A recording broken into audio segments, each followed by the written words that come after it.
I'm Frank Garza, and welcome to Here and Abroad, a podcast that follows the U.S. men's national team and their player pool across Europe, MLS, or wherever else they play their club football.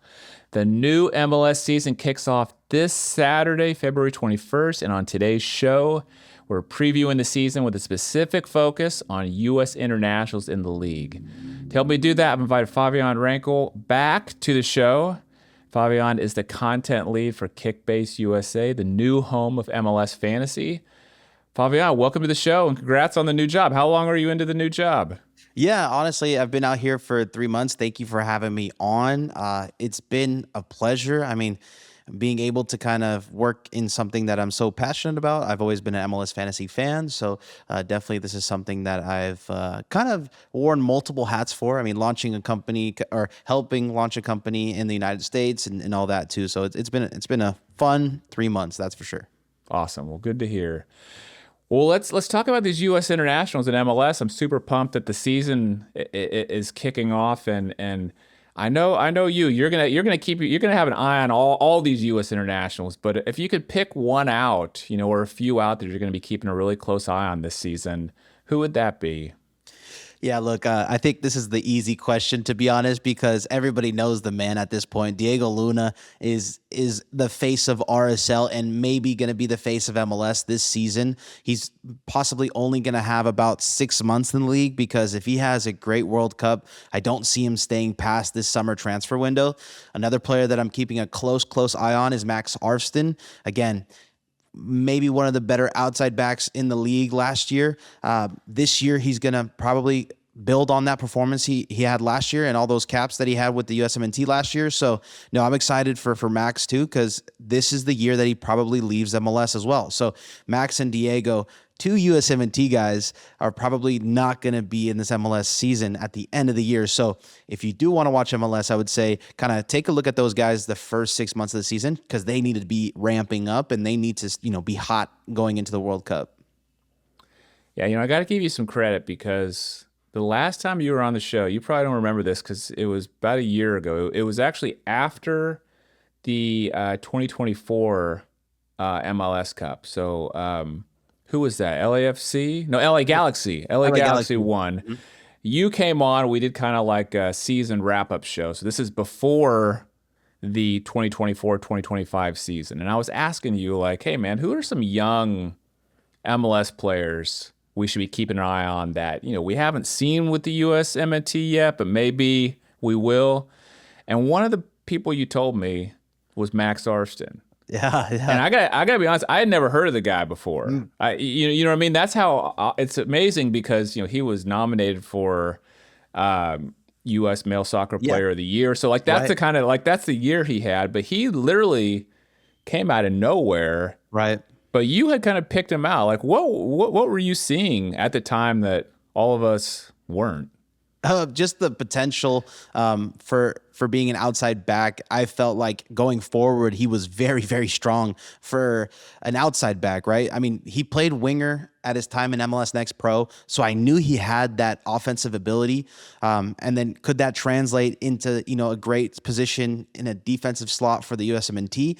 Maybe some would argue it could have gone better. But again, offensively, I knew this guy had the talent, all the talent in the world. And then playing under Nancy, I just thought, a coach that believes in you like Nancy is something that builds your confidence significantly. And I think, honestly, the Quakes have a great academy system or they're able to kind of find these USMNT guys or prospects really. And Max just fit that bill for me. So, a coach that believes in you, the confidence of the kid was huge. And then as well as his offensive ability, I knew 100% it was there. Yeah. The guy can dribble, the guy can get to the end line and deliver a cross. He, a lot of guys in MLS kind of had a meteoric rise, over the past year, him, Freeman, Berhalter, Matt Freese. But you got to almost say Max Arfsten might have had the biggest rise of all of them because I don't even think he's on the bubble of making the World Cup roster anymore. He's gonna be there. It's just a matter of how many minutes does he get? Does he start? and a lot of that depends on Anthony Robinson, Exactly. his health. But I mean, yeah, he had one heck of a year. I can't wait to watch him this year. But let me ask you about the goalkeepers though, because I have to say the goalkeepers, the MLS-based goalkeepers for the USMNT is probably who I'm going to be keeping a close eye on, because it's Yeah. like everybody who's pretty much in the competition for a goalkeeper roster spot is playing in MLS. You got Matt Freese, Matt Turner, Patrick Schulte, Zach Steffen, Ethan Horvath now, Chris Brady. Yeah. I mean, any of those guys you think you're going to be keeping a close eye on, or do you think it's pretty settled between those guys, or what are you thinking about goalkeepers right now? Yeah, for me, goalkeepers is a little tough because unless a big bearing injury comes into the top guy, who in my opinion is Matt Freese, I don't see it kind of switching up at all. Possibly Turner kind of could get some sort of like favoritism, but we're too close to the start of the World Cup for that to happen. I think Matt Freese won that position with the Gold Cup and the way he worked in penalties as well. A lot of it has to do with confidence, and I think this back line is fairly confident in Matt Freese when it comes to penalties because of that performance. So I maybe should be a little more optimistic about goalkeepers, and maybe they should be able to have a chance. But with Pochettino and seeing how he's dealt with the USMNT the last year, I still think he's not going to switch that that every week guy that the team needs. And as of right now, the most stable guy is Matt Freese. Yeah, I mean he's been starting now for I guess since the Gold Cup last summer, and so yeah, he seems to be firmly entrenched. I agree with you there. It's more some of these guys who are who's gonna get that second, third goalkeeping spot, where I think the race is on, for that. Well, let me ask you about, and some of these. My question, we might talk about goalkeepers a little bit more, but I'm starting to think about who needs to get off to a really good start in MLS this season, because the U.S. has this March international window. They're going to play Belgium on March 28th, Portugal on March 31st. They're probably going to announce the roster the week of March 16th. That's only 4 match days into the MLS season. So these guys in MLS aren't going to have a lot of time to impress Pochettino before that camp. Who do you think needs a fast start the most to impress Poch and try to make it into that camp? To try to make it, we're kind of looking at these bubble guys, right? Yeah, for bubble example, guys. Roldan, I would say, if he has a crazy kind of first start to the season, I can possibly seeing turning some heads. And Seattle, is always pretty stable when it comes to moves and everything. So it's basically running back into the same team. Max, on the other hand, has a brand new head coach. Diego's probably gonna, he's already on the team, but they're definitely gonna be just firing on all cylinders from the start because they need to grab as many points before he leaves. But goalkeeper wise, Horvath is a guy that kind of I think about, needs to have some big start before that camp to kind of prove that, okay, he can roll with the MLS guys. But in terms of, Roldan kind of just sticks out to me in terms of having a fast start for the bubble guys. Yeah. He ended the season well. Right. Got into the U.S. men's national team, played well. You don't want, if you rolled on, you don't want to get off to a slow start, when you've made so much progress at the end of 2025. Zach Steffen's another goalkeeper I'm thinking about because it feels like he's been in the team. They've wanted to give him chances. He keeps getting injured and he has to leave camps. And so he just really hasn't got that many opportunities in front of Poch and the coaching staff. And this kind of feels like last chance saloon, that if he doesn't make it into the March camp, I just don't see him with a shot at the roster anymore. And then Jack McGlynn's another guy I'm looking at, just because he's another one of these bubble guys. Very true. And then he got injured and missed the last couple months of the season. And I feel like he needs to get off to a good start and show Poch and the coaching staff that, hey, I'm back. You know what I mean? I'm who cares about this injury? I'm back, And so I think him trying to make it into March by getting off to a good start with some maybe some goals and assists for Houston would be really important for him too. And another guy, yeah, I mean, maybe really far outside of the bubble, but Paxton Aronson, for Colorado as well, is another guy who knows, right? Or even Georgie, right? Maybe Yeah. they can get some minutes because of if they have a crazy fast start, who knows? Yeah. Well, I mean, in Paxton, I think one of the reasons he came back to MLS was because he was like, this is my best chance Right. to try to make a roster. You know what I mean? Like he wasn't getting the minutes in Europe. And so, yeah, if he can get off to a good start, man. I mean, you start scoring some goals. You're in one of these like attacking positions and you Right. start scoring some goals. I mean, it doesn't take much to convince the coach. Exactly. Okay. Let's talk about this. I've started, and everything. It's a World Cup year, baby. I mean, so I'm starting to think about this 26-man roster that Pochettino is going to name in 2026. In 2022, the last World Cup, there were 9 MLS players on that roster. Would you take the over or under this year for this World Cup 2026? More or less than 9, would you say? And why? Yeah, that's a tough one because I kind of want to say, oh yeah, this is tough. I kind of want to say, under because a lot of the guys who Pochettino already kind of like are basically away from MLS already. Like look at Alex Freeman, right? He's already gone in La Liga. Ajiman, if he finds a way on the roster, he's already in the championship. You're looking at some guys here that I'm thinking, maybe they're going to end up with about 7. And I think, we could probably name them all. Max, Diego, Matt Freeze. Let's go with Tim Ream, maybe, right? So 4, and then a backup goalkeeper, whoever you go with, that's 5. Roldan, possibly 6. So I think if I'm missing a big one there, I still think we're Another under backup goalkeeper, because all 3 goalkeepers Yeah. are probably going to be, from MLS. So that gets you up to 7. Yeah. So I think it's still going to be under. It's funny to say that because Pochettino is always pro MLS, right? So Yeah. it's interesting that it may be less than the last World Cup. So it's funny. I honestly didn't know when I kind of thought about this question. I knew there was 9 last cycle.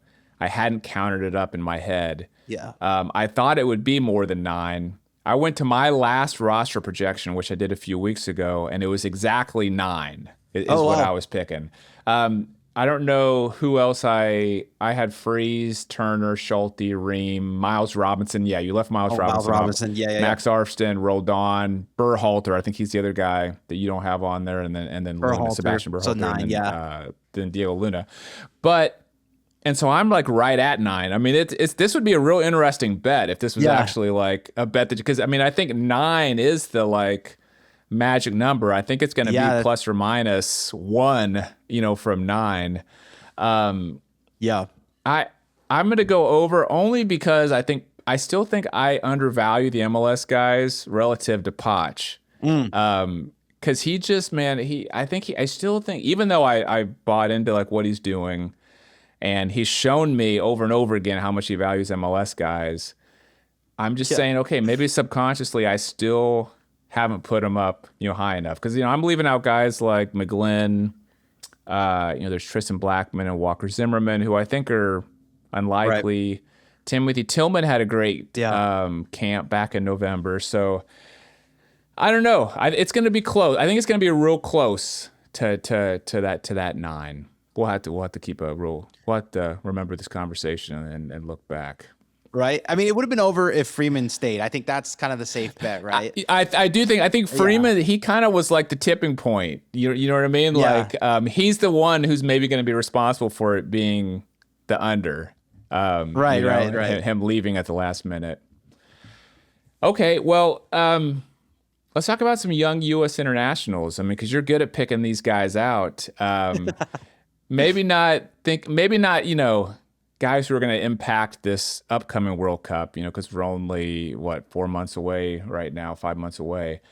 But maybe guys, for the next cycle, 2030, we'll start thinking about who are some young U.S. internationals in MLS you're keeping an eye on. Yeah, look, if I know I always say this, but if you're a USMNT fan, you got to watch the Quakes this year because Nico Sakira is a player who just got the number 10 jersey for the Earthquakes and is expected to make a big leap this year for Bruce Arena because Bruce Arena is putting a lot of trust in this young man. And I think if the San Jose Earthquakes are going to do any sort of damage, Nico Sekiris truly has to hit his potential that we've all been waiting for. I mean, if you've watched, any single kind of U.S. kind of youth games, the name, you've seen the free kicks. He is, in my opinion, I think a very big contender for that 10 slot in the next couple of World Cups. So that's a player that I'm looking for. Another one right next to him is Bo LaRue. I truly think that Bo LaRue has a chance to really, break out on the scene and possibly, reach a cupcake camp and trying to, make a difference for a USMNT January camp. So those are two guys I'm watching for on the Quakes. And one quick second, let me see here. Oh, there is a RSL player, a wing player who plays for the national team. Let me see here, who is going to make the next kind of jump. But the name is it's just kind of lost me real quick. Excuse me. Oh, Tyler Wolf is another one as well. Owen Wolf, excuse me. Owen Wolf, yeah, is another one that is another one who I can see eventually kind of making a big difference for the USMNT. I mean, he had a crazy season last year with Austin, maybe flew under the radar completely and was, in top 10 stats across the board. And that's another player I instantly kind of into the Camp Cupcake mix. I can't say that. Camp Cupcake mix. Yeah. And those are guys. Another guy who I'm thinking about this season and I think is going to look pretty good with Diego Luna is Gozo. He's a winger who plays for RSL, has been in the U.S. youth teams, and I think he can make that next step this year as well and become one of the stars for the RSL. Okay. Owen Wolf is the guy I'm keeping a close eye on. I mean, partly because I'm an Austin FC fan, but he made such a leap last season. It was incredible. He went from like boy to man last season. Right. I mean, honestly, he went from a guy that looked like he had pretty good potential. He's a young player. I'm giving him the benefit of the doubt. He's going to be good one day. To quite honestly, he looked like to me the best player on the field for Austin most games, that I watched. I mean, I was like, get this guy involved. He was just it was his production. He's been this like great kind of box to box midfielder with this incredible engine who can run all over the field. But I don't know if it was his confidence or just his technical ability, but he just started being good around goal, with both assists. He got some goals in.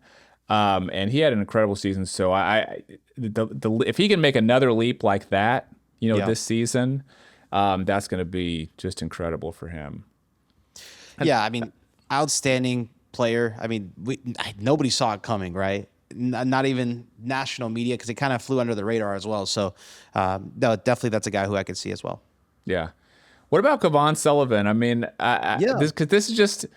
I know he's still young. What is he still only like 16 or something like that? If I'm not mistaken, he's 17 now. Okay. Yeah. But he's right around he's right around there and he hasn't, it didn't seem like he played that much, last season. And I mean, give the guy credit. I mean, look at his age, but it's just like he's like this supposed to be like kind of the wonder kid now and I would just love to see him be more involved with the Philadelphia Union, this year. Yeah, so actually he's still 16 years old. I was wrong on that part, but yeah, no, 100%. They're gonna need him to kind of step up. They sold a lot of players in Philly this year, and basically they're looking for stars now. So this is the prime kind of time for Kevon Sullivan to truly step up and make a difference for this Philadelphia team, and with all the Man City ties and being a part of their player group, I think it's time. He needs to kind of show it for his club as well, that he can perform on an MLS stage. And Yeah. just like kind of like Nico, I was saying earlier, a lot of potential, but they haven't shown it just yet. And I think this is the year for it. Yeah. Yeah. I'd love to see it. Love to see it. Okay. Last question for you. And we're going to get into the prediction zone right here. I'm not going to ask you who's going to win MLS Cup. I'm going to ask you which U.S. international is most likely to win MLS Cup this year. That is so tough because I expect a lot of these USMNT guys kind of leave. But can I give you? Oh, that's true. I didn't even think about that. Oh man, I'm gonna have to rethink. I'm gonna this give you maybe. a couple of guys. I'm gonna give you a couple of guys that I think. I could see him leaving too. So Sebastian Berhalter and Brian White and Tristan Blackman are three guys who are maybe one's a bubble or two's a bubble, and then one's Sebastian Berhalter.